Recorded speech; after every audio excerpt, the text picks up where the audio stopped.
محترم حاضرین جمعہ، قابل احترام بزرگوں، امت مسلمہ کے بغیرت مند نوجوان ساتھیوں، اللہ رب العالمین کا سب سے پہلے شکر ادا، اس کی حمد و ثنا جس نے ہم سب کو پیدا فرمایا، جس کی بندگی میری اور آپ کی زندگی کا مقصد ہے۔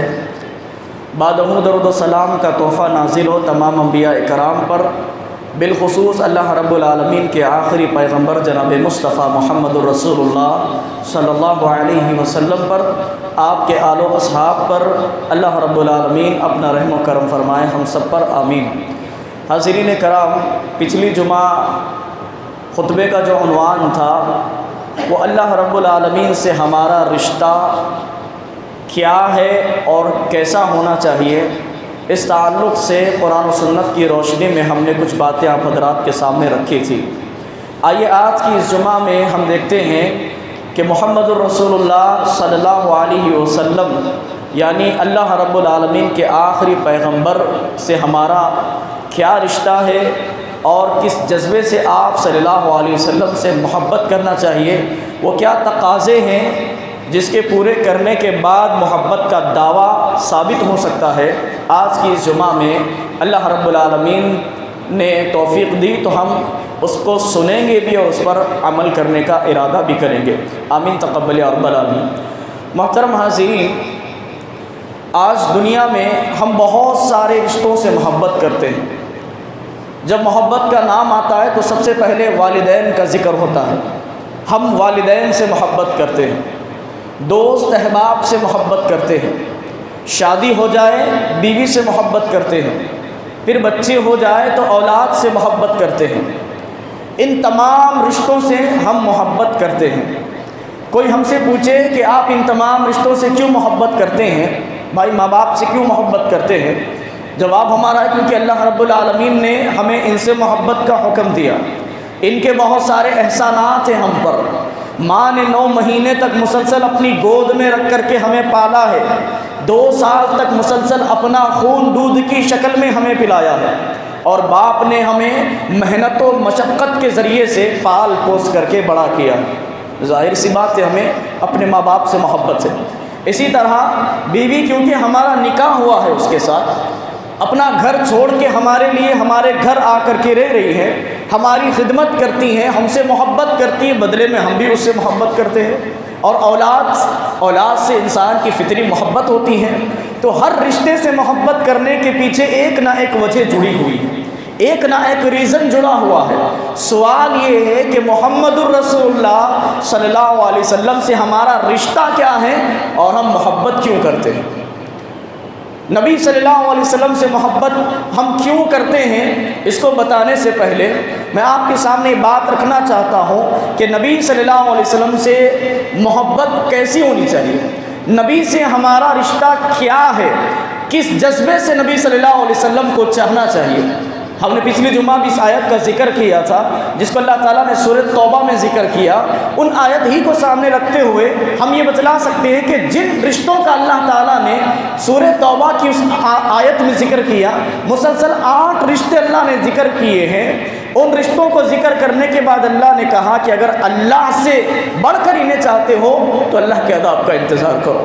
اسی جگہ پر اللہ نے کہا احب الیکم من اللہ ورسولہ، اگر رسول سے بڑھ کر ان رشتوں کو چاہتے ہو تو عذاب الہی کا انتظار کرو۔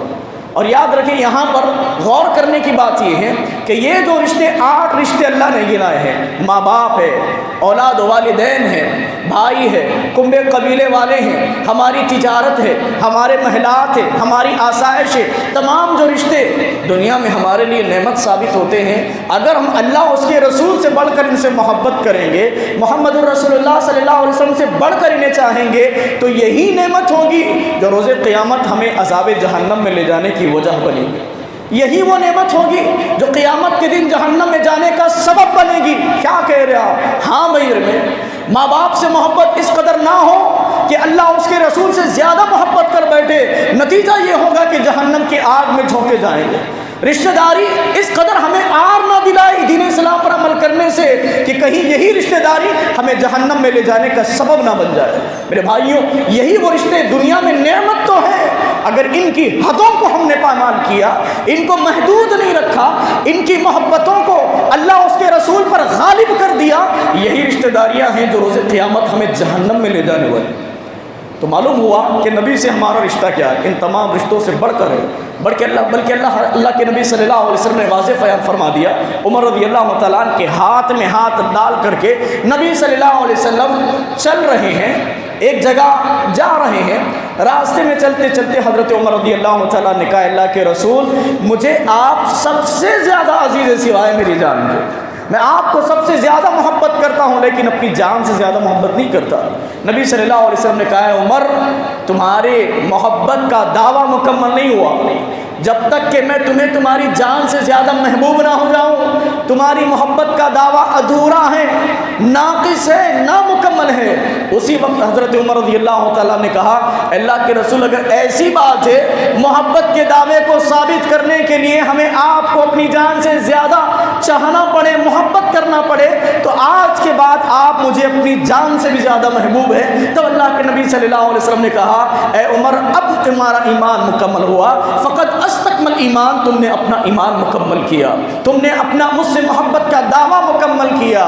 میرے بھائیوں اپنی جان سے زیادہ اللہ کے نبی صلی اللہ علیہ وسلم سے ہمیں محبت کرنے کا اللہ نے بھی قرآن میں حکم دیا، فرمایا النبی اولیٰ بالمؤمنین من انفسہم وازواجہ امہات۔ اللہ تعالیٰ نے کہا کہ اے مسلمانوں، اے مومنوں، نبی تمہارے اوپر تمہاری جانوں سے زیادہ حق رکھتا ہے، نبی تمہارے اوپر تمہاری جانوں سے زیادہ حق رکھتا ہے۔ سوال یہ ہے کہ بھئی آخر کیوں اللہ کے نبی صلی اللہ علیہ وسلم کو اس قدر ٹوٹ کر کے چاہنے کا حکم دیا گیا؟ کیوں اس قدر اللہ کے نبی صلی اللہ علیہ وسلم کو شدت اور بے پناہ محبت کرنے کا حکم دیا گیا؟ کیونکہ اللہ رب العالمین نے اللہ کے نبی کی محبت اور آپ کی اطاعت پر جنت کا وعدہ موقف کر دیا، موقوف کر دیا اللہ تعالیٰ نے کہ نبی سے محبت کرو گے، نبی کی اتباع کرو گے تبھی جنت ملے گی ورنہ جنت نہیں ملنے والی۔ کیسے پتا چلا؟ آئیے وہ حدیث جس میں ایک شخص اللہ کے نبی صلی اللہ علیہ وسلم سے آ کر کے سوال کرتے ہیں کہ اللہ کے نبی صلی اللہ علیہ وسلم مجھے بتائیے قیامت کب آئے گی، قیامت کب قائم ہونے والی ہے؟ نبی صلی اللہ علیہ وسلم نے جواب دیا کہ یہ سوال بڑا نہیں ہے کہ قیامت کب آئے گی، بلکہ یہ سوال بڑا ہے کہ تو نے قیامت کے لیے تیاری کیا کی ہے، کیا محنت تو نے کی ہے قیامت کے لیے، کیا تیاری تیرے پاس ہے قیامت کی اور اس کی ہولناکیوں سے بچنے کے لیے؟ انہوں نے کہا کہ اللہ کے رسول جو کچھ میں اعمال کرتا ہوں اس کے ساتھ ساتھ اللہ اس کے رسول سے میں محبت کرتا ہوں، میرے دل میں اللہ اس کے رسول کے لیے بڑی محبت ہے۔ اللہ کے نبی صلی اللہ علیہ وسلم نے ان سے کہا کہ جاؤ کل قیامت کے دن جس سے تم محبت کرتے تھے اسی کے ساتھ اٹھائے جاؤ گے، اسی کے ساتھ اٹھائے جاؤ گے۔ وہ صحابی رسول وہاں سے بولتے ہوئے گزر گئے کہ لوگوں گواہ ہے نا میں سب سے زیادہ اللہ کے رسول سے محبت کرتا ہوں، ابو بکر صدیق سے محبت کرتا ہوں، عمر فاروق سے محبت کرتا ہوں، عثمان غنی سے محبت کرتا ہوں، علی کرم اللہ وجہ سے محبت کرتا ہوں۔ یہ حالانکہ میرے اعمال ان کے برابر نہیں ہیں، ان کے اعمال کے جیسے نہیں، لیکن میں ان سے محبت کرتا ہوں، نتیجتاً انہی کے ساتھ قیامت کے دن اٹھائے جائیں گے۔ میرے بھائیوں یہ حدیث ہمیں فکر دیتی ہے اس بات کی کہ ہمارے دلوں میں کس کی محبت ہے، ہم روز قیامت کس کے ساتھ اٹھائے جانے کو پسند کرتے ہیں، ہم روز قیامت اپنا رشتہ کس کے ساتھ بیان کرنا چاہتے ہیں، کس کے ساتھ رکھنا چاہتے ہیں، کیونکہ جتنے رشتوں سے آج ہم محبت کرتے ہیں وہ سور میں پھونک مارتے ہی تمام رشتے ختم ہونے والے ہیں۔ جو رشتہ باقی رہنے والا ہے اللہ اس کے رسول کا رشتہ باقی رہنے والا ہے۔ کیا ہماری محبت ہے اللہ کے نبی صلی اللہ علیہ وسلم سے ان تمام رشتوں سے زیادہ، تاکہ قیامت کے دن ہم اللہ کے نبی صلی اللہ علیہ وسلم کے ساتھ اٹھائے جائیں، نبی صلی اللہ علیہ وسلم کے ساتھ ہمارا حساب ہو۔ میرے بھائیوں آج تو ہماری محبت پتہ نہیں کس کس کے لیے ہے، پتہ نہیں کس کس سے ہم محبت کرتے ہیں۔ کوئی بالی ووڈ ایکٹر سے محبت کرتا ہے، کوئی کسی لیڈر سے محبت کرتا ہے، کوئی کسی حکمران سے محبت کرتا ہے۔ میرے بھائیوں یہ محبتیں کہیں ہمیں دھوکے میں نہ ڈال دے، یہ محبتیں کہیں ہمیں قیامت کے دن انہی لوگوں کے ساتھ اٹھنے پر آمادہ نہ کر دے۔ ڈرے اس بات سے، قرآن کریم میں بھی اللہ رب العالمین نے اس بات کا حکم دیا یوم ندعو کل اناس بامامہم کہ قیامت کے دن ہر شخص کو اس کے امام کے ساتھ اٹھایا جائے گا۔ اس کے امام کے ساتھ اٹھایا جائے گا۔ امام ابن کثیر رحمہ اللہ نے اس آیت کے پیش نظر ذکر کیا ہے، خوش ہو جاؤ اصحاب الحدیث، اہل الحدیث کا یہ شرف ہے کہ جہاں پر دنیا والے قیامت کے دن اپنے اپنے مختلف اماموں کے ساتھ اٹھائے جا رہے ہیں، اہل حدیث کو اللہ تعالیٰ یہ شرف دے گا کہ وہ اپنے امام اعظم رہبر اعظم محمد الرسول اللہ صلی اللہ علیہ وسلم کے ساتھ اٹھائے جائیں گے، کیونکہ انہوں نے دنیا میں اپنا امام محمد الرسول اللہ صلی اللہ علیہ وسلم کو بنایا تھا۔ میرے بھائیوں، یہ بات تو طے ہے کہ ہم نے اپنا امام، اپنے رہبر اعظم، اپنا امام اعظم، اپنا قائد اعظم محمد رسول اللہ صلی اللہ علیہ وسلم کو بنایا، اور ہم بے پناہ محبت بھی کرتے ہیں اللہ کے نبی صلی اللہ علیہ وسلم۔ میں دیکھ رہا ہوں تقریباً 7-8 سال سے جتنے لوگ یہاں پر بیٹھے ہیں، ماشاءاللہ بارک اللہ، ہر اجتماع میں شرکت کرتے ہیں، ہر جلسے میں شرکت کرتے ہیں، ہر خطبہ جمعہ کو پابندی سے پہنچ جاتے ہیں، سینکڑوں تقریریں ہم نے سن لی ہیں، سینکڑوں جمعہ کے خطبات ہماری زندگی میں آ چکے ہیں اور ہم نے علم اس کا حاصل کر لیا ہے۔ لیکن میرے بھائیوں، یہ بات بھی غلط نہیں ہوگی کہ 7-8 سال پہلے جن چہروں پر داڑیاں نہیں تھی، آج بھی ان چہروں پر داڑیاں نہیں ہیں۔ یہ محبت ہے ہماری۔ سینکڑوں بیانات ہماری زندگی میں گزر چکے ہیں، سینکڑوں جلسے ہم نے طے کر لیے ہیں، اٹینڈ کر لیے ہیں، لیکن 7-8 سال پہلے جو اخلاق کے میدان میں کوڑے تھے، آج بھی وہ بد اخلاقی کے میدان میں اتنا ہی آگے جتنے 7-8 سال پہلے تھے۔ جتنے لوگ کاروبار میں دھوکہ دہی سے کام لیتے تھے، آج تو ماشاءاللہ اس سے بڑھ کر کے جو ہے ان کے دل آگے پہنچ چکے کاروبار میں لوگوں کو دھوکہ دینے کے لیے۔ جتنے لوگ 7-8 سال پہلے اپنے کاروبار میں پڑھ کر نمازوں سے غفلت اختیار کرتے تھے، آج بھی وہ نمازوں سے غافل ہے۔ یہ ہے ہماری محبت میرے بھائی۔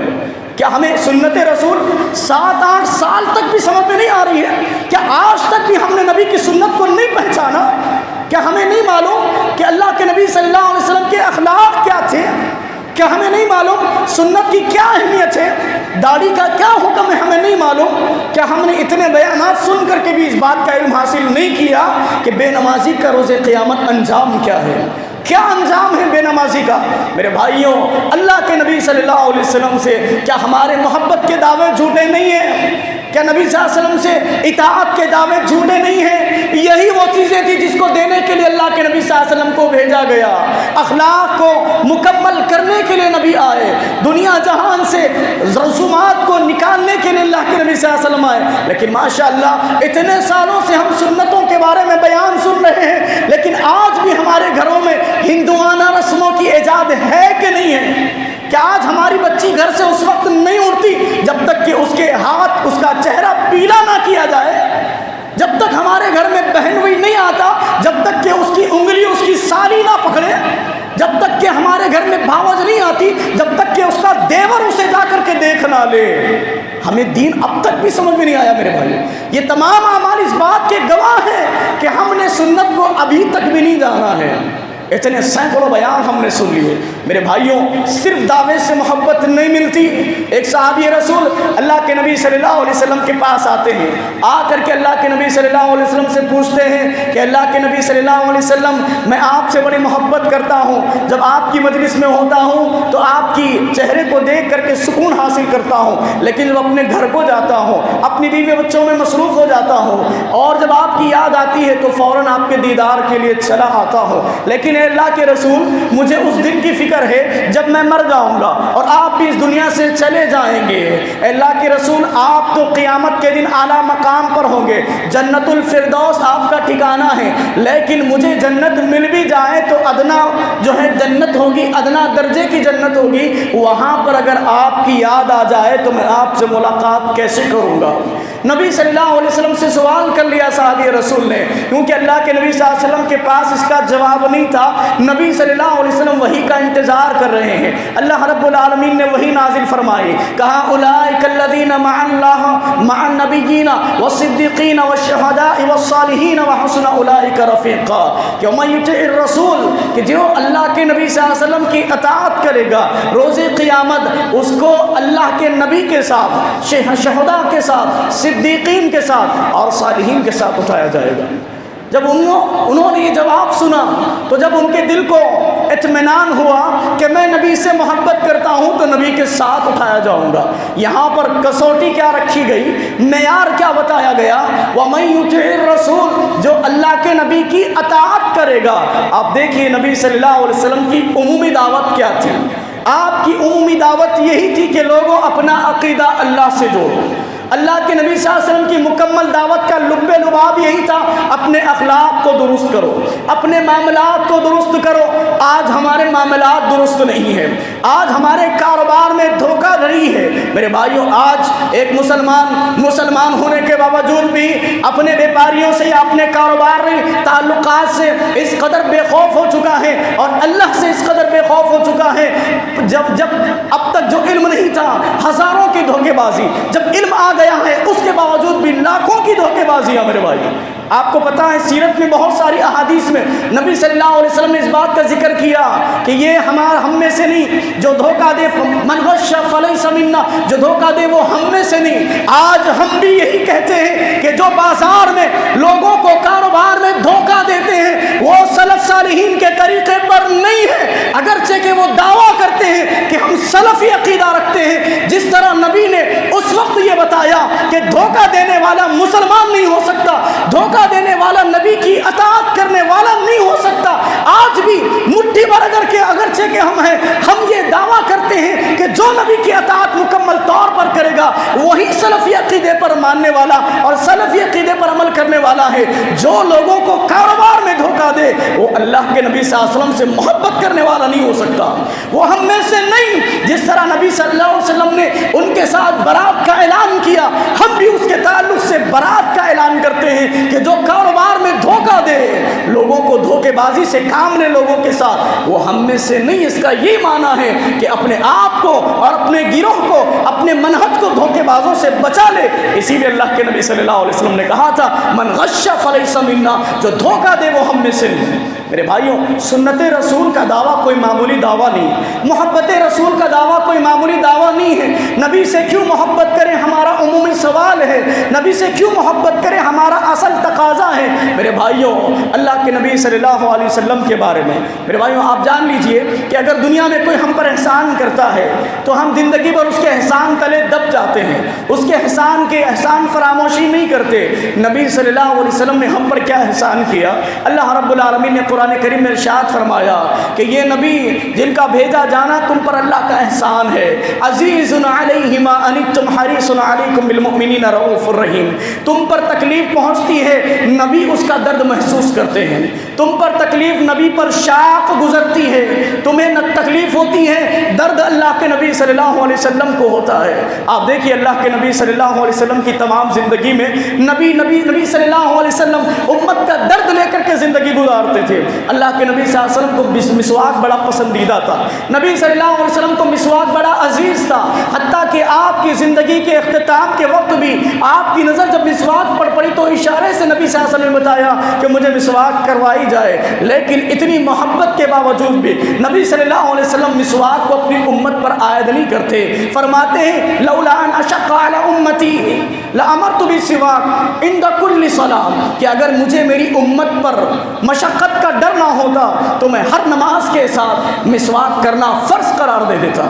میرے بھائیوں، نبی کا یہ احسان ہے امت پر کہ نہ امت پر جو چیزیں مشقت گزرتی ہیں نبی صلی اللہ علیہ وسلم نے اس کو عائد نہیں کیا۔ اگر 50 نمازیں امت پر ہو جاتی نہ امت اس کا بوجھ اٹھا پاتی۔ نبی ہی تھے جنہوں نے اللہ تعالیٰ سے کہا اے اللہ اس میں تخفیف کر دے، حتیٰ کہ 5 وقت کی باقی رہ گئی۔ نبی صلی اللہ علیہ وسلم کو طول نماز بڑی پسند تھی کہ آپ دیر تک ٹھہر کر کے اللہ تعالیٰ کی بارگاہ میں نماز پڑھے، لیکن جیسے ہی آپ کو اپنے پیچھے بچوں کے رونے کی آواز آتی آپ اپنی نماز میں تخفیف کر دیتے۔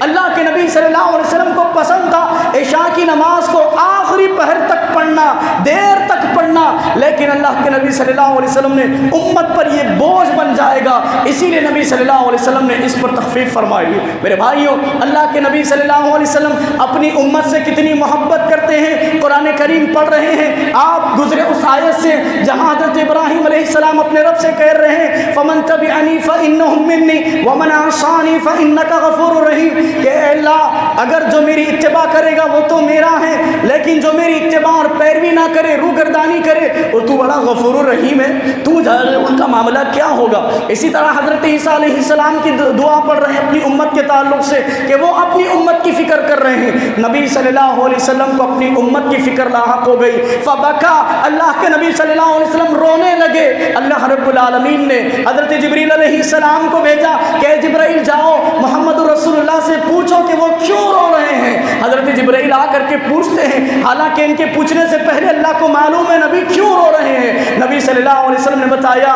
کہ ابراہیم کو اپنی امت کی فکر، عیسیٰ علیہ السلام کو اپنی امت کی فکر، اللہم امتی امتی، مجھے اپنی امت کی فکر ہے کہ قیامت کے دن میری امت کے ساتھ کیا ہوگا۔ اللہ رب العالمین نے کہا اے جبرائیل نبی کو خبر سنا دو انا سنرضیک فی امتک، قیامت کے دن ہم امت کے ساتھ نبی کی ایسے فیصلے کریں گے جس سے اللہ کے نبی صلی اللہ علیہ وسلم راضی ہو جائیں گے۔ امت کی فکر میں اللہ کے نبی صلی اللہ علیہ وسلم نے گزاری، یہ احسان ہے اللہ کے نبی صلی اللہ علیہ وسلم کا امت مسلمہ پر۔ جب یہ پیغام ملا کہ اللہ کے رسول آپ کی امت کے 70,000 افراد ایسے ہوں گے جو قیامت کے دن بلا حساب اور بلا عذاب جنت میں داخل کر دیے جائیں گے، جن سے نہ کوئی حساب لیا جائے گا، جن سے نہ کوئی سوال پوچھا جائے گا، اللہ کے نبی صلی اللہ علیہ وسلم خوش ہوئے، لیکن یہیں پر خاموشی اختیار نہیں کی۔ کہا اے اللہ ان 70,000 والی تعداد میں مزید اضافہ فرما دے۔ نبی نے دعا کی اللہ تعالیٰ سے کہ اللہ یہ بلا حساب اور بلا عذاب کے جو جنت میں جانے والے میرے امتی ہیں 70,000 نہ ہو، ان کی تعداد میں مزید اضافہ ہو جائے۔ اللہ رب العالمین نے نبی کی دعا پر لبیک کہتے ہوئے کہا اے اللہ کے نبی جائیے ان 70,000 میں سے ہر 1000 کے ساتھ مزید 70,000 قیامت کے دن بلا حساب اور عذاب جنت میں چلے جائیں گے۔ میرے بھائیوں، اللہ کے نبی صلی اللہ علیہ وسلم اپنی امت کے حق میں کتنے فکر مند تھے۔ طائف کے میدان سے واپسی میں وہ دعا بتلاتی ہے کہ نبی صلی اللہ علیہ وسلم اپنی امت سے کتنے فکر مند ہے۔ مسلسل 1 ہفتہ اللہ کے نبی صلی اللہ علیہ وسلم طائف کے میدان میں رہے، وہاں کے چودھری، وہاں کے سیٹ سوکار نے نبی صلی اللہ علیہ وسلم کے ساتھ بدتمیزی کی، بد اخلاقی سے پیش آئے، حتیٰ کہ 1 ہفتے کے بعد جب واپس مکہ کی طرف روانہ تھے اور واش لوگوں کو آپ کے پیچھے لگا دیا، انہوں نے نبی کو زد و کوب کیا، مارا۔ ایک مقام پر آ کر کے کائنات کا آخری پیغمبر جس سے اللہ بے پناہ محبت کرتا ہے بے ہوش ہو کر کے گر جاتے ہیں، جب ہوش آتا ہے تو اپنے ہاتھوں کو اٹھا کر اللہ تعالیٰ سے دعا کرتے ہیں اے اللہ تیرا نبی آج غم زدہ ہے، اے اللہ تیرا نبی آج کمزور ہو گیا ہے، تیرے نبی کا کوئی پینچرا کام نہیں آ رہا ہے، مکہ میں میری دعا کو قبول، دعوت کو قبول نہیں کیا جا رہا، مکہ میں مجھے مارنے کی سازشیں چل رہی ہے، طائف میں آیا ہوں تو لوگ کہہ رہے ہیں کہ محمد تیرے سوا اللہ کو کوئی نہ ملا، اے اللہ مجھے تکلیف پہنچائی جا رہی ہے، اے اللہ کیا تو نے دشمن کے مجھے حوالے کر دیا، لیکن اے اللہ ان تمام مشقتوں کے بعد، ان تمام پریشانیوں کے بعد، ان تمام اذیتوں کے بعد اگر تو مجھ سے راضی ہے تو میں ان تمام تکلیفوں کو جھیل جاؤں گا، میں ان تمام تکلیفوں کو جھیل جاؤں گا۔ اس قدر امت کی پریشانی کے باوجود، تکلیف دینے کے باوجود نبی نے کبھی اپنی امت کے لیے بد دعا نہیں کی۔ یہ دلیل ہے کہ نبی اپنی امت پر بڑے احسان مند تھے۔ یہ امت تو وہی تباہ ہو جاتی، یہ امت طائف کے میدان سے واپسی میں غرق ہو جاتی جیسے نوح علیہ السلام نے اپنی امت کے بارے میں اللہ سے کہا اے اللہ اس امت کو تباہ کر دے، جیسے حضرت نوح علیہ السلام نے اپنی امت کے بارے میں اللہ سے کہا اے اللہ ان پر عذاب کو نازل کر دے، جیسے موسیٰ علیہ السلام نے کہا، جیسے عیسیٰ علیہ السلام نے کہا اگر میرے نبی کہتے پہاڑوں کے فرشتے تیار تھے ان نسلوں کو وہی ختم کرنے کے لیے جنہوں نے نبی کے ساتھ بدسلوکی کی، بدتمیزی کی، یہ امت تو احد کے میدان میں ہی گواہ ہو جاتی جب نبی کے دندان مبارک شہید ہوئے، نبی کو دھوکے سے کھڈے میں گرا دیا گیا تھا اور نبی صلی اللہ علیہ وسلم کے چہرے مبارک پر زخم آ چکے تھے۔ نبی صلی اللہ علیہ وسلم نے بھی اس موقع پر کہا تھا کہ مجھے امید ہے کہ ان کی نسلوں سے لوگ ایمان لائیں گے۔ نبی کے احسانات ہیں میرے بھائیوں، حتیٰ اللہ کے نبی صلی اللہ علیہ وسلم اپنی امت کے اتنے فکر مند تھے، اللہ تعالیٰ نے خود قرآن میں کہا فَلَعَلَّكَ بَاقِعٌ نَفْسَكَ عَلَىٰ آثَارِهِمْ إِن لَّمْ يُؤْمِنُوا بِهَٰذَا الْحَدِيثِ أَسْفًا۔ اے اللہ کے نبی بس کریے، کتنی فکر کرتے ہیں آپ اپنی امت کی، کتنی فکر مند ہے آپ اپنی امت کے تعلق سے، کیا اپنی جان کو ہلاکت میں ڈالیں گے؟ کیا اپنی جان کو ختم کر دیں گے؟ کس قدر آپ اپنی امت کی فکر کر رہے ہیں؟ اللہ تعالیٰ نے تعجب کیا کہ وقت کا نبی ہے کیسا صابر ہے، کتنا صبر کر رہا ہے اپنے امتیوں کی اذیتوں پر، پریشانیوں پر، تکالیف پر، ان کے سوالات پر، ان کی دعوت کو ٹھکرانے پر کس قدر اپنا نبی صبر کر رہا ہے۔ اللہ رب العالمین نے اس صبر کے پیمانے کو لبریز ہوتے ہوئے بتایا فَلَعَلَّكَ بَاقِعٌ نَفْسَكَ عَلَىٰ آثَارِهِمْ۔ اے اللہ کے نبی آپ اپنی جان کو ہلاکت میں ڈالیں گے؟ چھوڑ دیں، جو ایمان لائے فَذَكِّرْ فَإِنَّ الذِّكْرَىٰ تَنفَعُ الْمُؤْمِنِينَ۔ آپ ذکر کیجئے، ان کے سامنے نصیحت کیجئے، آپ کا کام نصیحت پہنچانا ہے۔ یہ ہدایت پر آتے ہیں آئے، نہ آتے ہیں نہ آئے۔ اللہ تعالیٰ نے پروانہ جاری کر دیا۔ میرے بھائیوں، نبی سے محبت اسی لیے ہے کہ نبی کے بہت سارے احسانات ہیں ہم پر، نبی کے بہت سارے احسانات ہیں۔ نبی سے کیوں نہ محبت کریں، کیوں نہ چاہیں ہم آپ کو؟ ارے آپ کے لیے، آپ کی محبت کے لیے ہمارے دل تو پھر بھی گوشت کے ہیں، ہمارے دل تو پھر بھی خون کے ہیں۔ نبی سے ان لوگوں نے محبت کی، پتھروں میں آپ کی محبت کی، پتھروں نے آپ سے محبت کی، شجر و حجر نے آپ سے محبت کی، جانوروں نے آپ سے محبت کی، چرند اور پرند نے آپ سے محبت کی۔ اللہ کے نبی صلی اللہ علیہ وسلم نے بتایا انی لعارف حجر بمکۃ کان یسلم علیہ، کہ میں مکے کا ایک ایسا پتھر جانتا ہوں جو روزانہ آتے جاتے مجھے سلام کیا کرتا تھا، صلوات اللہ وسلامہ علیہ۔ اللہ کے نبی صلی اللہ علیہ وسلم اس قدر لوگوں کے نزدیک پسندیدہ ہے۔ وہ درخت، وہ حدیث آپ کو یاد ہوگی جس درخت کے تنے پر کھڑے ہو کر کے نبی صلی اللہ علیہ وسلم جمعہ کا خطبہ دیتے تھے۔ جب لوگوں نے آپ کے لیے ممبر بنا دیا، نبی نے اس تنے کو چھوڑ کر ممبر کو اپنایا، خطبہ دینے کے لیے ممبر پر کھڑے ہوئے تو وہ ممبر، وہ تنا جو درخت کا تنا تھا، نبی صلی اللہ علیہ وسلم کی جدائی میں، آپ کی فراق میں رونے لگا، اور اس کی محبت کو دکھلانے کے لیے اللہ نے اس کو آواز دی، اور جتنے صحابہ مسجد میں بیٹھے تھے سب نے نبی کی اس کے رونے کی آواز کو سنا۔ نبی صلی اللہ علیہ وسلم ممبر سے اترے اور اس تنے کو اپنے کلیجے سے لگایا، اس وقت تک اس کلیجے، اس تنے سے درخت کے رونے کی آوازیں آ رہی تھی۔ میرے بھائیوں، اللہ کے نبی صلی اللہ علیہ وسلم سے شجر و حجر نے محبت کی، جانوروں نے محبت کی۔ ایک جانور نبی صلی اللہ علیہ وسلم سے اپنے آقا کی جو ہے شکایت کر رہا تھا کہ مجھے کھلاتا کم ہے لیکن استعمال زیادہ کرتا ہے۔ میرے بھائیوں، نبی صلی اللہ علیہ وسلم سے محبت، آپ کا رشتہ ہمارے ساتھ یہ ہے کہ اللہ کے نبی صلی اللہ علیہ وسلم کی اطاعت اور فرمانبرداری کی جائے۔ جن دعوت کو نبی صلی اللہ علیہ وسلم نے اپنی امت تک پہنچایا ان دعوت پر عمل کریں، بڑی بڑی نہیں صحیح، چھوٹی چھوٹی دعوتوں پر تو عمل کریں۔ ہم اپنے اخلاق کو تو سدھار ہی سکتے ہیں، ہم نمازوں کے پابند تو بن ہی سکتے ہیں۔ میرے بھائیوں، اللہ کے نبی صلی اللہ علیہ وسلم کے زمانے میں منافق بھی نمازیں پڑھتے تھے، لیکن آج مسلمان نمازوں سے بے خوف ہو چکے ہیں، اللہ کے ڈر سے بے نیاز ہو چکے ہیں۔ ہمیں ڈر نہیں لگتا نمازوں کو چھوڑتے ہوئے، ہمیں ڈر نہیں لگتا۔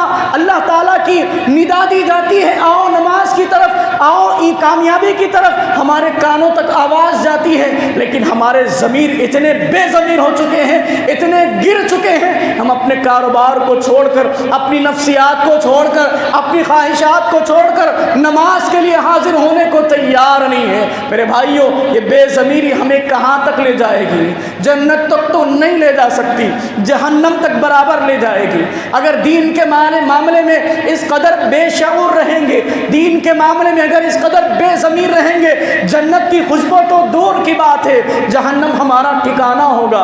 لہٰذا نبی سے محبت کا دعویٰ صرف نہیں چلے گا، نبی کی اتباع کا صرف دعویٰ نہیں چلے گا، نبی کی اتباع اور پیروی پر عمل کرنا ہے، تب جا کر کے اللہ کے نبی صلی اللہ علیہ وسلم کی محبت کا دعویٰ مکمل ہوگا، اور جنت میں اللہ کے نبی صلی اللہ علیہ وسلم کا پڑوس حاصل ہوگا۔ اللہ رب العالمین سے دعا ہے، اللہ رب العالمین کہنے سننے سے زیادہ ہم سب کو عمل کرنے کی توفیق نصیب فرمائے، حقیقی معنی میں پیارے نبی صلی اللہ علیہ وسلم سے محبت کی ہم سب کو توفیق نصیب فرما۔